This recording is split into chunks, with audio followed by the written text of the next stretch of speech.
It's hard to pinpoint the exact moment things started falling apart, but looking back, it all started with the little things. At first, our marriage was everything. Emily and I were inseparable. We had a good rhythm, a balance. There was laughter, affection, and we always had each other's back. But, slowly, somewhere along the way, that warmth began to slip through my fingers like sand. We'd been married for 10 years, and over those years, I guess I became consumed by my career. I spent more time at the office than at home, pulling late nights in an effort to climb the ladder, make more money, and secure our future. I thought I was doing the right thing, working long hours, trying to provide a better life for us both. But I couldn't see that I was pulling away from the woman I loved, the one who had stood by my side through everything. I'd start my mornings the same way, cup of coffee in hand, sitting at my desk, reviewing reports, trying to stay ahead of deadlines. Then, by the time I finished everything, it was too late to be with Emily. The days blended together, one after the other. And Emily? She would just wait for me to notice, wait for me to finally come home. But the truth is, I was too tired, too wrapped up in my own little world to see the strain in hers. It wasn't like I didn't care. I just didn't see it happening. And Emily? She didn't just let it slide, not at first. At first, she tried. She'd make us dinner, inviting friends over to try to create some sense of warmth. But the more she did it, the more I noticed her efforts were ignored, unnoticed. I was always working, my mind occupied with tasks and numbers. I was physically there, but emotionally, I wasn't. Then, slowly, Emily started changing. She didn't bring up dinners or gatherings anymore. She spent more time out of the house, sometimes with friends, sometimes just on her own. I didn't think much of it at first. I figured she needed her own space, maybe even a little time to unwind without me constantly hovering around. But then I started noticing something more troubling. There was someone else she was spending a lot of time with, Michael. Now, Michael was an old friend from university. I'd heard her mention him a few times in passing, but it never raised any flags. He was just a name. He lived in another city, had his own life. But when he came to town for a visit, Emily was eager to meet up with him. She told me it would be just a casual dinner, a catch-up, nothing more. I didn't think anything of it at first. They were old friends, after all. But when she came back that evening, there was something different about her. She was a little more energetic, a little more alive. She didn't say much about the dinner, but I could tell something had shifted. The way she looked at me, the way she carried herself, it wasn't the same. That's when I started noticing the small things. The late nights, the extra time spent away from home, the secrecy around her phone. It wasn't like she was hiding anything blatant, but there was an unmistakable distance growing between us. One evening, when I got home later than usual, I found Emily talking to Michael on the phone. Her voice was different, softer, more animated. She caught my eye when I walked into the room, and there was this weird moment of hesitation.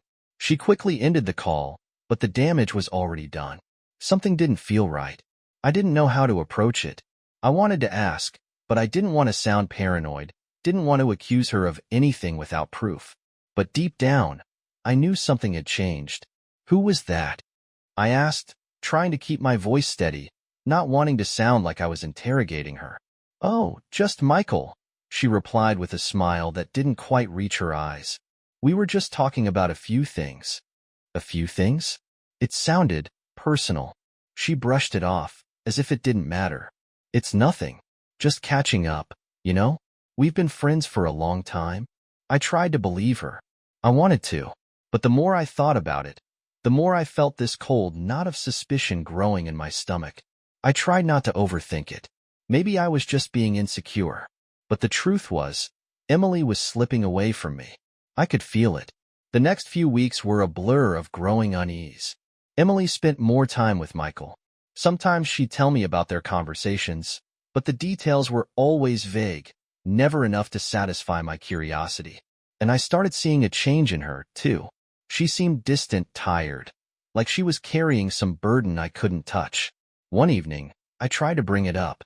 We were sitting on the couch and I asked, Em, are you sure everything's okay? You've been acting different lately. She looked at me with a forced smile. I'm fine, James. Really. I've just been busy with work, and I'm trying to keep in touch with old friends. You've been spending a lot of time with Michael, I said, the words slipping out before I could stop them. Is there something more going on that I don't know about? Her eyes flickered, just for a second, before she answered, No, James. He's just a friend. Nothing more. I don't know why you're making such a big deal out of this, but I could see it in her eyes. She was lying. It was subtle, but it was there. The way she avoided my gaze, the way she shifted uncomfortably. And the more she denied it, the more my doubts grew. I wanted to believe her. I really did. But something inside me told me that I was on the edge of something I couldn't ignore. I didn't say anything more that night. I just sat there, my mind racing. I tried to push the thoughts away, but they clung to me, gnawing at my insides. I knew something was wrong, and yet I couldn't figure out what it was. It's strange how life can push you into situations you never saw coming, how one action can set off a chain of events that spirals into something unrecognizable. After the initial cracks started to form between Emily and me, I found myself at a crossroads. I didn't want to be the one who just let go of everything.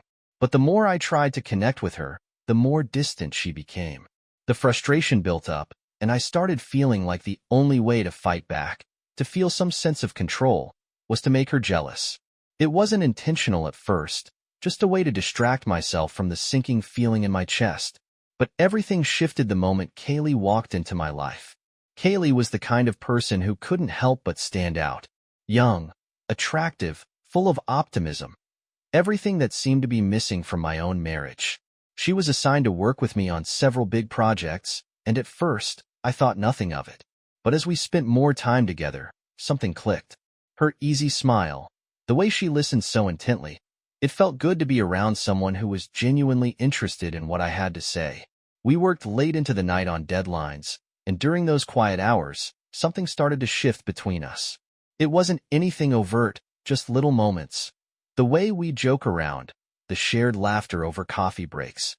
But soon, I found myself lingering around her more than I should have, hanging on to the conversations just a little longer. It wasn't just the work anymore. I found myself drawn to her, maybe because she made me feel seen in a way that Emily hadn't for a long time. At first, I tried to brush it off. After all, this was just a distraction, right? A way to kill time, a harmless flirtation. But it quickly escalated. Kaylee was easy to talk to, and I enjoyed her company more than I cared to admit. We talk about everything, life, goals, what we wanted to do in the future. I started making little comments, things that weren't just professional but personal.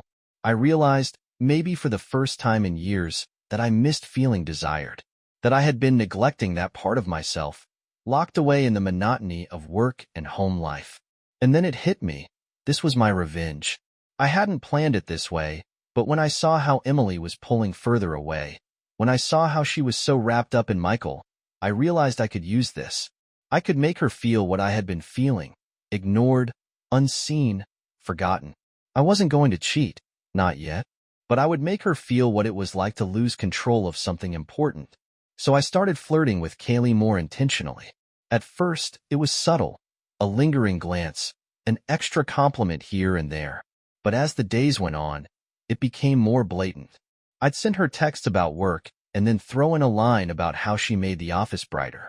I'd ask her to grab lunch or coffee, and I'd lean in a little too close, just to see how she reacted. It was a game at first, but it started to feel real. I wasn't sure if it was working, but I could feel Emily's eyes on me. I saw the way she would glance at me when I'd come home, how she noticed the extra time I spent with Kaylee. The jealousy was palpable, and it felt like power. I wanted her to feel what I had been feeling all these months, the emotional distance, the unspoken rejection. I wanted her to know that I wasn't just sitting back anymore. I wasn't going to let her get away with it. Then, one evening, Emily came to me, her face pale, eyes wide with suspicion. "James, who's Kaylee? Why do you keep spending so much time with her?" she asked, her voice trembling just slightly. I smiled inwardly. It was working. "She's just a colleague, Em. We're working on a big project together." "Why? What's the problem?" I said it casually, but I could see her fidgeting, her jaw tightening. "I don't know," she said. "It's just..." I've been noticing how much time you've been spending with her. It's like you're avoiding me." I leaned back in my chair, pretending to look relaxed, trying not to let my satisfaction show. "I'm not avoiding you. Maybe you're just feeling a little insecure about things." Her face twisted. "Insecure? Why would I be insecure?" "Maybe because you've been distant lately," I said, keeping my voice low and controlled. "Maybe because you've been spending so much time with Michael." At the mention of Michael, her face went white. It was the first time I'd said it out loud, and I could see the tension building in her. She stiffened, but she quickly recovered. "Don't you dare accuse me of something like that, James," she snapped. "Michael is just a friend." The defensiveness in her voice only confirmed what I already suspected. It wasn't just a friendship. It was more than that. But instead of confronting her, I let it go. I was playing a different game now. Days passed, and I could see the change in Emily. She was more agitated, more nervous. She would shoot me quick glances when she thought I wasn't looking. I knew that the jealousy was eating her up inside, just like it had eaten me. I knew I had her where I wanted her. But while I played my part in this twisted game, Emily was playing hers. I could feel the shift when she would leave for her meetings with Michael.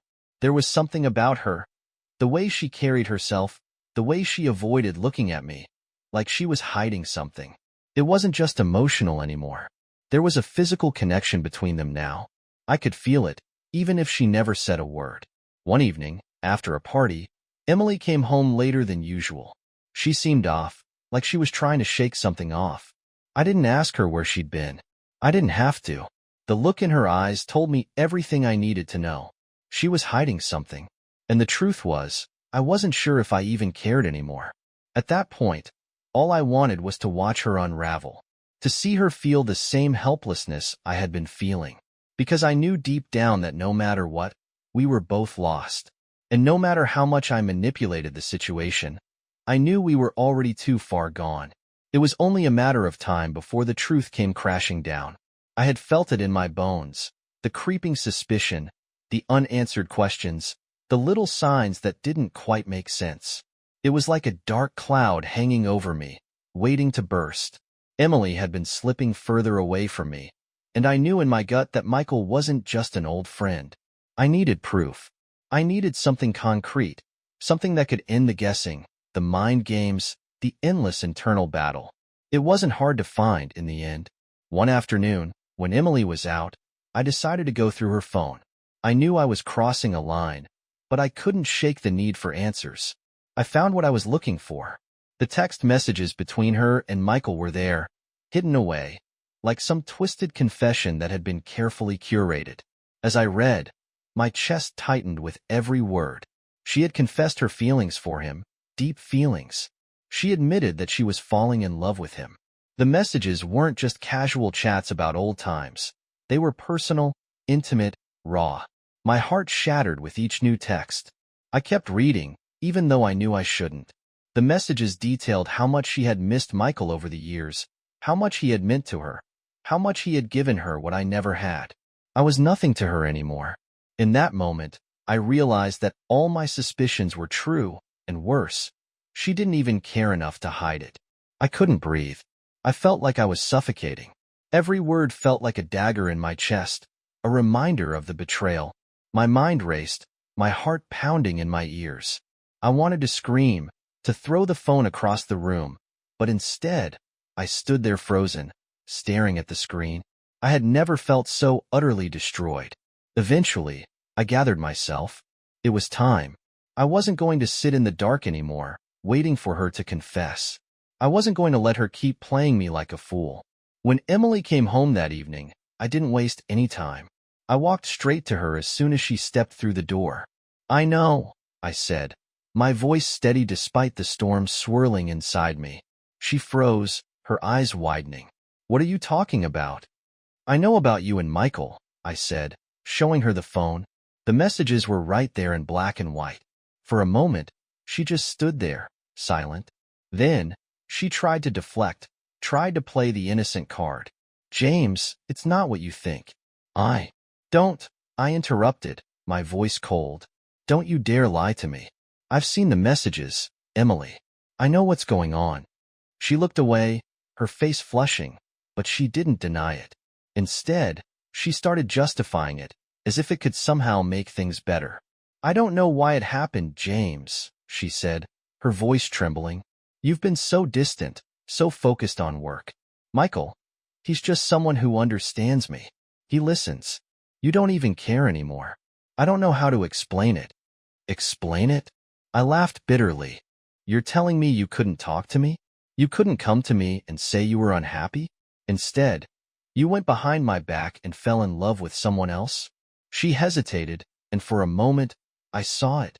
The guilt, the shame. But then, she looked at me, her eyes empty, and she said, "I didn't mean for it to happen this way. I needed something more." I wanted to scream, to throw every ounce of pain at her, but I didn't. I couldn't. The damage was already done. The realization hit me harder than anything. She was already gone. She didn't love me anymore. Not like she once had. I was just a ghost to her, a person she had grown tired of. I stood there, staring at her, feeling the coldness settle into my bones. "I don't want to hear it, Emily. I don't care anymore. We're done." Her face crumpled as if she had expected me to say something else, but there was nothing left to say. I turned and walked out of the room, leaving her standing there. There was no need for more words. There was no need to drag this on. I was done. That night, after hours of pacing and endless thoughts running through my head, I felt like I was about to crack. The anger, the betrayal, the heartbreak, it all weighed so heavily on me. I had always tried to hold it together, to keep the peace. But now, I was unraveling. I didn't know where to go, but the thought of being in that house, facing her every day, made me sick. I needed to escape. So I texted Kaylee. It wasn't planned, but it was instinctive. I had to get away from Emily, from the reality I had built with her, a reality that was now shattered. Kaylee had always been there, someone to talk to, someone who wasn't a reminder of my failure. So, I asked if she wanted to grab a drink. I knew it was wrong, but at that moment, I didn't care. I needed comfort, and Kaylee seemed like the only one who could offer it. We met at a bar, and I don't even remember what we talked about. All I knew was that for the first time in weeks, I wasn't thinking about Emily. I wasn't thinking about the mess I was in. I was just there. Kaylee made me laugh, made me feel like I mattered again. Her energy was different, light, carefree, and for a moment, I allowed myself to feel something other than rage and hurt. As the night went on, something shifted between us. There was an undeniable chemistry, a connection I hadn't felt in so long. When she leaned in, her hand brushing against mine, I didn't pull away. For the first time in months, I felt wanted, desirable, and it felt like a drug I couldn't quit.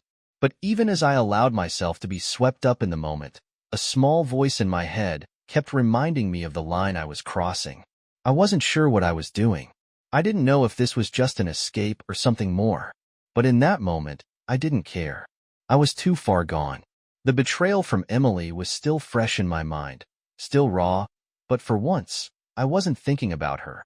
I was thinking about myself, and as much as I hated myself for it, I needed this distraction. I needed to feel alive again, even if it was only for a brief moment. I had always prided myself on being patient, but there are only so many punches a man can take before he snaps. Emily had crossed a line that I couldn't come back from, and while the pain still clawed at my chest, a new, colder emotion had taken its place. Revenge. The more I thought about it, the more the need for retribution consumed me. I couldn't just let this go. Emily had humiliated me, betrayed me, and now it was my turn. I was no longer the man who had once loved her without question. I was a man bent on making her feel the consequences of her actions. I couldn't shake the image of Michael and Emily together. Their secret weekends, the intimate moments they had shared behind my back. So, I did what I had to do. I dug deeper. The more I searched, the more I uncovered. Texts, photos, every new discovery made my blood boil. There were plans for secret trips, love notes tucked away in hidden corners of her phone. They weren't just physical. The emotional attachment between them was evident. And as much as it hurt, I knew I had to confront them both. The truth had to come out, and it had to come from me. When I stumbled upon the text about an upcoming trip they had planned together, I knew it was time to act. I couldn't sit idly by anymore, pretending I didn't know what was going on. That evening, I invited Michael to meet me under the pretense of discussing some business matters. He arrived, cheerful and unsuspecting, thinking this was just another casual meeting. But I had other plans. As soon as he sat down, I wasted no time. "Michael," I said, my voice steady, cold, "I know about you and Emily. I know about the affair." His face went pale. He opened his mouth to deny it, but I wasn't giving him the chance. I pulled out my phone and showed him the messages, the pictures, the proof. His eyes widened, his jaw tightening, but there was no escaping it. "You can lie all you want, Michael," I said, leaning forward, my voice low and controlled, "but I have everything, and I will make sure everyone knows about this. You're going to end things with Emily now, or I will expose everything." He stammered, trying to gather his thoughts, but it was clear the situation had caught him off guard. "James, I didn't mean for this to happen," he said, his voice faltering. "I never wanted to hurt you." Too late for that. I cut him off. "You've already done enough damage. Don't make it worse by dragging it out. End it, or I'll do it for you." I watched as Michael shifted uncomfortably in his chair, defeated. His bravado had crumbled. He nodded weakly, and for a moment, I thought I saw a flicker of regret in his eyes. But it didn't matter. He had already crossed the line, and so had Emily. Now, they both had to pay. The next day, Emily came home to find me waiting for her. I wasn't angry. I wasn't shouting. I was just calm, detached. It was like I had removed myself from the equation altogether. I was no longer the hurt husband. I was the man who had seen through the lies and was now in control. She tried to act normal, but the tension between us was palpable. She could sense the change in me, the shift in how I saw her. I handed her the phone and let her read the messages for herself. She didn't even try to deny it this time. "I'm sorry," she said, her voice trembling. "But James, I just what?" I interrupted, my voice hardening. "You just decided that I wasn't enough? That Michael could give you what I couldn't?" "I wasn't trying to hurt you," she whispered, tears streaming down her face. "But I needed something more. You were never there, James. You were always working, always distracted. I was lonely." I looked at her, feeling nothing but indifference. "You should have talked to me, but you didn't. You went behind my back and betrayed me. And now, you're asking for forgiveness?" She didn't respond. She just stood there, broken. I had no sympathy left for her. She had made her choice, and now she had to face the consequences. As she stood there, crying, I felt the cold weight of my own resolve. I wasn't going to forgive her. I couldn't. Not after everything. But I wasn't done yet. The revenge wasn't complete. I had to make sure everyone knew, and that meant taking action. I reached out to Kaylee. She had grown emotionally invested in me, and now I had a plan. I told her everything, about Emily, about Michael, and about what I was going to do next. She didn't hesitate. She wanted to help. We arranged a dinner gathering with our mutual friends. It seemed like the perfect opportunity to drop the bombshell. I knew it would cause a stir. I knew it would be uncomfortable, but I didn't care. I needed to make them feel what I had been feeling. The night of the dinner, everything went according to plan. As the conversation drifted from one topic to another, I steered it toward relationships, loyalty, trust, and betrayal.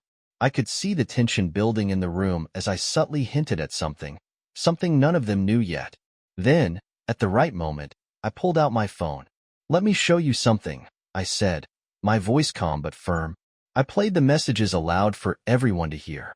I watched as their faces went from confusion to shock, then to anger. The room went deathly quiet, and the looks I got from our friends said everything. Emily tried to speak, to justify her actions, but her words only made things worse. She was digging herself deeper, trying to explain away her betrayal. And then, as if on cue, she broke. She couldn't take it. She couldn't handle the public humiliation. Without saying a word, she stormed out of the room, her face flushed with shame. But the damage was done. Meanwhile, Michael's life was falling apart. He was scrambling, trying to salvage whatever was left of his reputation. People were talking, and soon, the whispers spread. His colleagues, his family, everyone knew, and I could feel the satisfaction bubbling inside me. Emily had done this to herself, and Michael had played his part. Now they were both paying the price. I watched from a distance as everything they had built crumbled. Their affair, once a secret escape, was now an open disaster. Michael's career began to unravel, and Emily's social life, once full of friends and support, began to fade. Emily, realizing that the affair with Michael had only led to her ruin, tried to reach out to me. She sent me messages, but I ignored them all. She had no place in my life anymore. And as she spiraled further, I couldn't help but feel a strange sense of liberation. She had taken everything from me, and now I was taking it all back. I had watched them fall, and for the first time in a long time, I felt free. It's strange how pain can be both a prison and a key to freedom.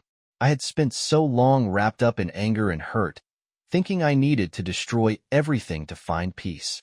But as the dust settled, I realized that the revenge I thought would bring satisfaction had already lost its hold on me. It wasn't the destruction that gave me relief. It was the freedom that came afterward. The weight that had been bearing down on me for so long had finally lifted, and for the first time in years, I felt like I could breathe. My life was no longer about the past. It wasn't about Emily or the betrayals or the lies. It was about me, about finding my own way forward. The man I had been, lost, bitter, angry, was gone. In his place stood a man who knew exactly what he wanted: happiness, peace, and control over his own life. Kaylee had been there through all of it. From the first day I confided in her, to the late nights where we talked through everything, she had been a steady presence. She understood my pain, my need for something better, and she never judged me for the decisions I made. What we had wasn't rushed. It wasn't about filling the hole left by Emily's betrayal. It was about building something real, something I could trust. Kaylee and I started spending more time together. She wasn't like Emily. She didn't need to be coddled or constantly reassured. She had her own life, her own passions, and I admired that. And as we grew closer, I found myself falling for her in a way that felt natural. With Kaylee, I didn't have to hide my scars.